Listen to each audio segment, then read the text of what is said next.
안녕하세요. 어, 가족부 정책 이해 부분에서 이제 두 번째 강의인데요.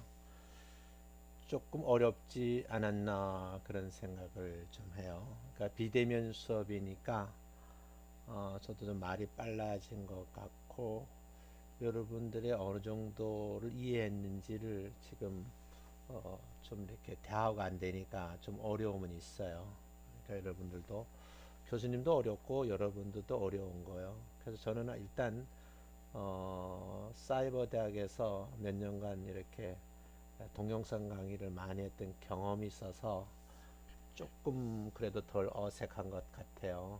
어찌됐든 간에 여러분들이 이거는 이제 국가적인 문제고 세계적인 문제고 이 어려움 속에서 우리가 대학원 이런 거 들어와서 공부를 하시는데 참 안타까워요. 여러분들하고 같이 이렇게 대면 수업을 해서 참 좋겠는데 하여간 같이 한번 여러분들이 기도하셔서 빨리 이제 이 코로나 바이러스 문제가 종료되고 반가운 얼굴로 만나 뵀으면 하는 그런 생각입니다.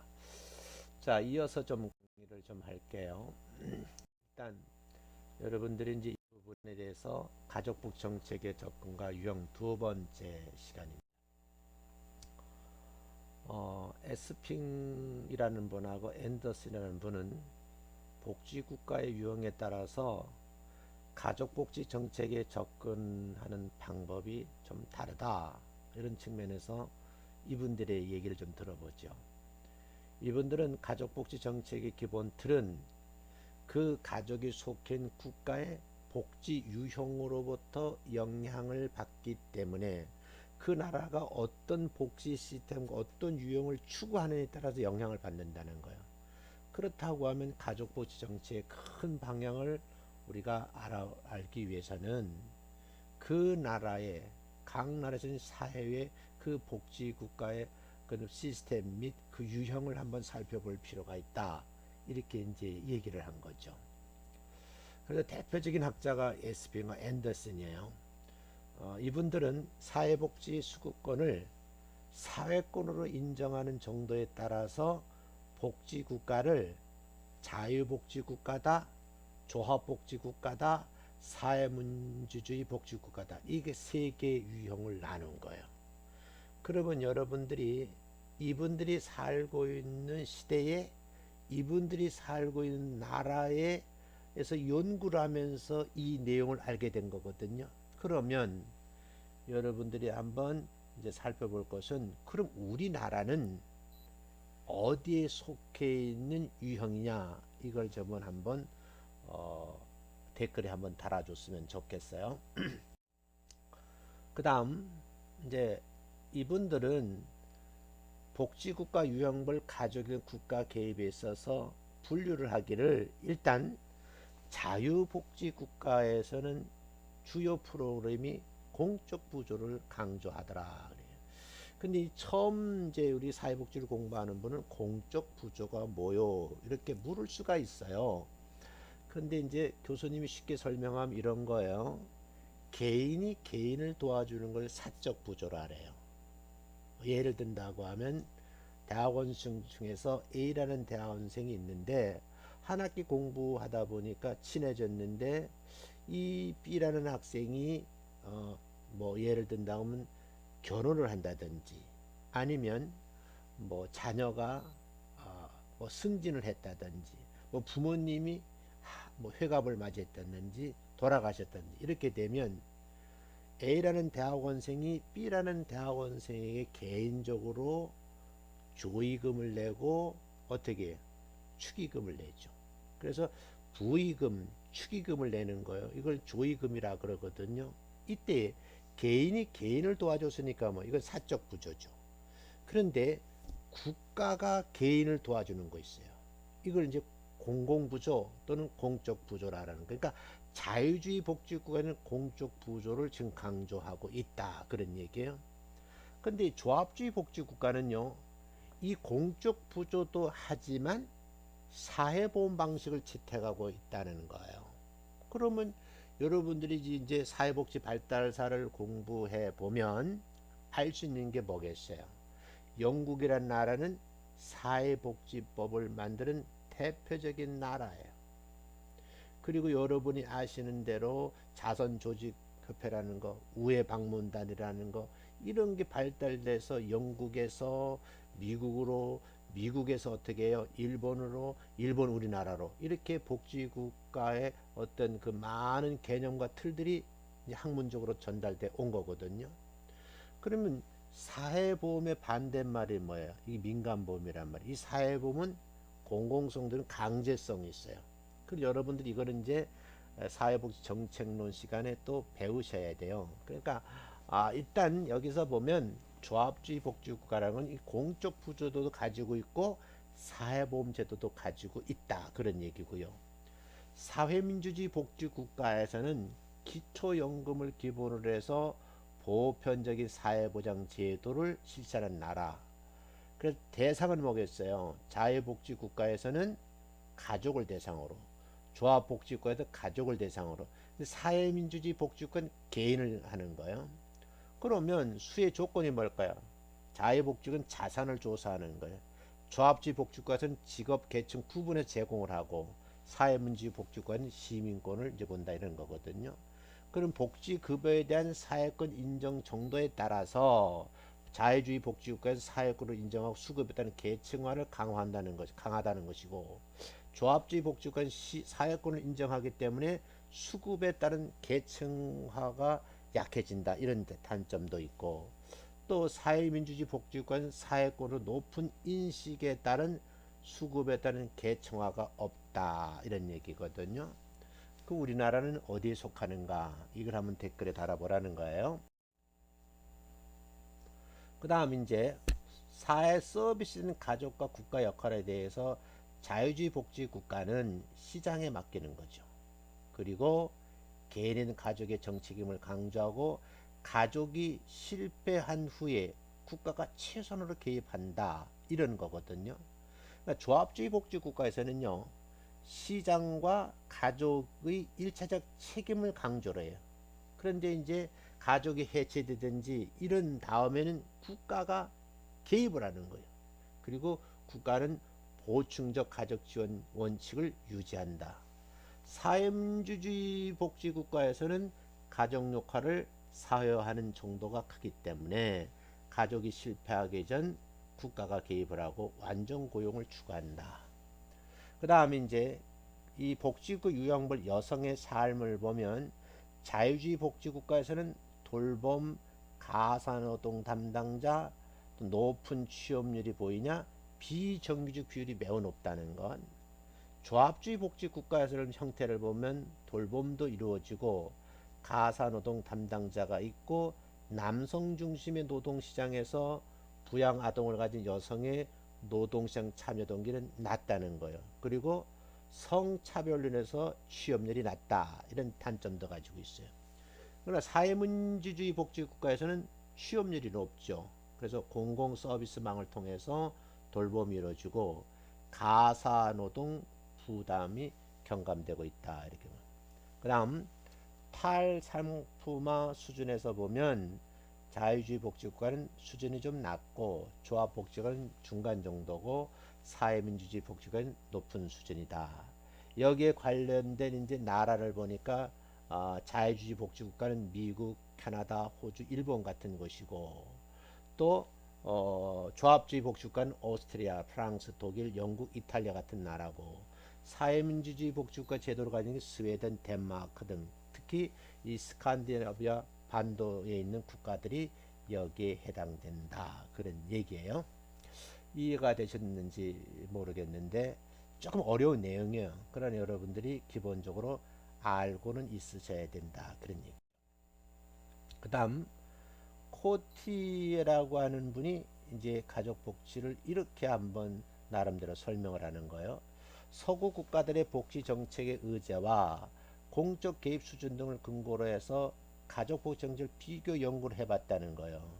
그럼 비교 연구를 해보니까 결과적으로 보면 가족에 대한 급여, 취업 지원, 아동보육 제도, 피임과 낙태에 관한 입법 등을 기준으로 해서 네 가지 모델로 가족복지 정책을 유용하고 있다더라 그런 얘기예요. 그럼 그게 뭔가? 첫째, 대가족을 선호하는 출산 장려 모델이 있어요. 국가는 출산율을 높이기 위해서 높이기 위한 개입 요구에 대응을 해서 어머니가 일가 가정을 양립할 수 있도록 정책을 마련하고, 그리고 자녀를 가질 수 있도록 복지 정책을 쓰는 거예요. 그래서 여러분이 이제 뉴스에 봤을 때 이제 공개된 얘기지만 세계에서 아이를 가장 그 출산율이 낮은 프랑스였어요. 그러니까 이거 위기 의식을 느끼니까 이 나라에서는 어떻게 돼요?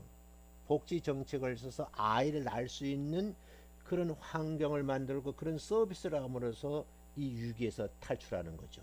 근데 우리나라는 지금 뭐야? 가장 출산율이 낮은 그런 이제 나라로 세계 1, 2등을 다투는 그런 국가로 등장하게 된 거죠. 그럼 우리나라가 이 코트에 의하면 이런 가족복지 정책을 우리나라도 해야 되지 않겠는가 하는 그런 이제 이론을 제기하고 반론을 제기할 수도 있겠죠.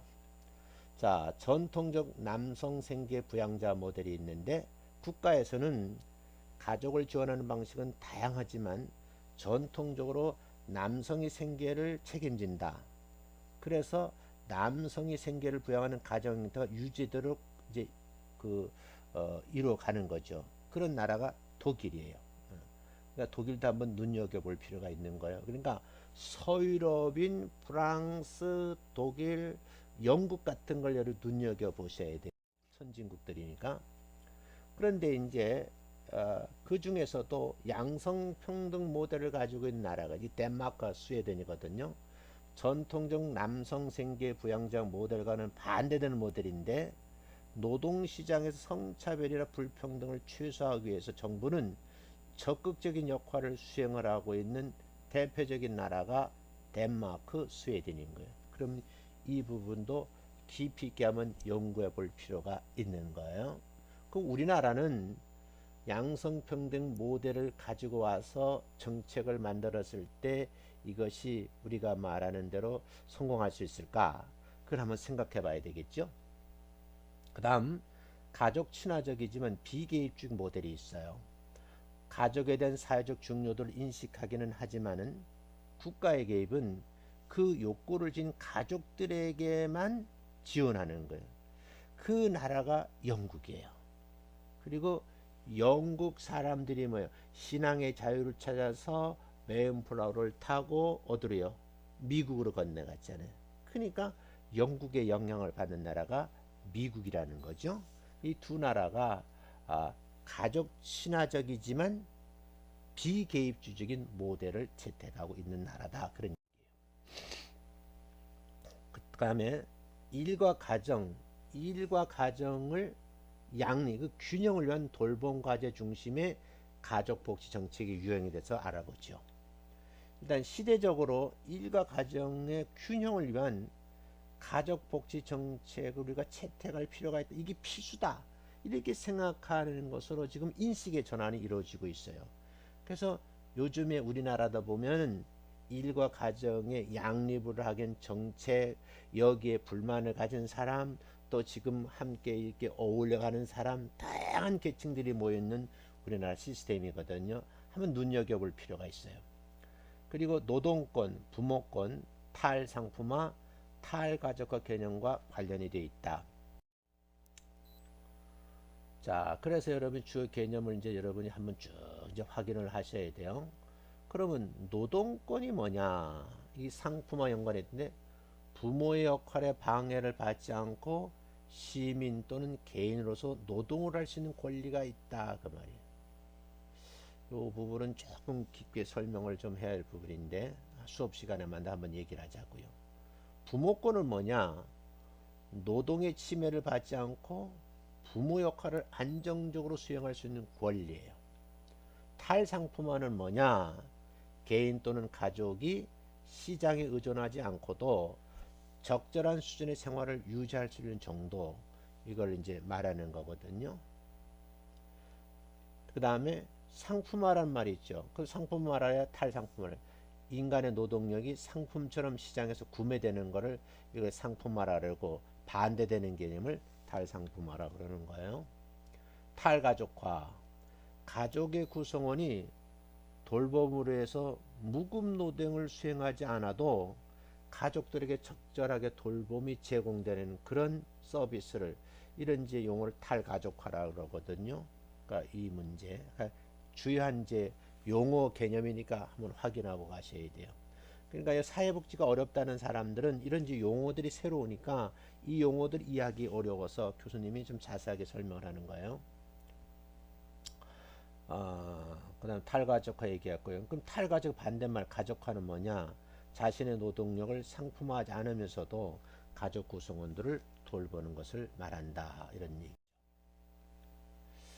그 다음에 일과 가정의 균형에 관한 가족복지 정책은 성별과 노동시장에서 지위, 이 노동시장의 지위와 상관없이 모든 시민들의 노동권, 부모권이 보장이 전제된 상태에서 부모 역할이 가족 구성 노동시장 참여에 장애가 되지 않는 그런 이제 상태를 말하는 거거든요.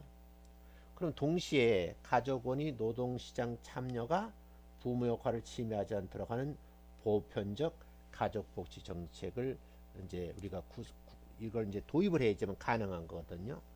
그러니까 앞에서 이제 가족복지 정책을 여러 번 보셨기 때문에 이제 조금 이해할 거예요. 탈가족화 정책은요, 가족의 부담을 줄이기 위해서 돌봄 노동을 국가와 시장이 분담하는 정책을 말하는 거예요. 그럼 우리나라가 이렇게 하고 있나요? 여러분이 고민해. 이게 용어를 제가 네 가지를 썼는데 우리나라에서 하고 있는 것과 하지 않는 것을 이제 구별을 하셔야 되는 거예요. 그럼 이게 보육 서비스 지원 정책 같은 거거든요. 그러니까 참고를 해주시면 좋겠어요. 그래서 돌봄 과제를 중심으로 해서 가족복지 유형을 이제 윤홍식 교수가 지금까지 역사적으로 쭉 연구 논문들을 가지고 이걸 요약을 해본 거예요.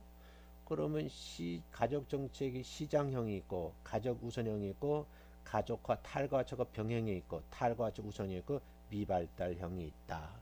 그러면 시장형은 대표적으로 미국, 영국, 카나다, 뉴질랜드라는 나라고, 가족화 우선형은 독일, 오스트리아, 가족화 탈가족 병행은 프랑스, 벨기에, 네덜란드 같은 나라, 탈가족화 우선형은 스웨덴과 덴마크에. 문제는요, 우리나라가 미발달형이라는 거야.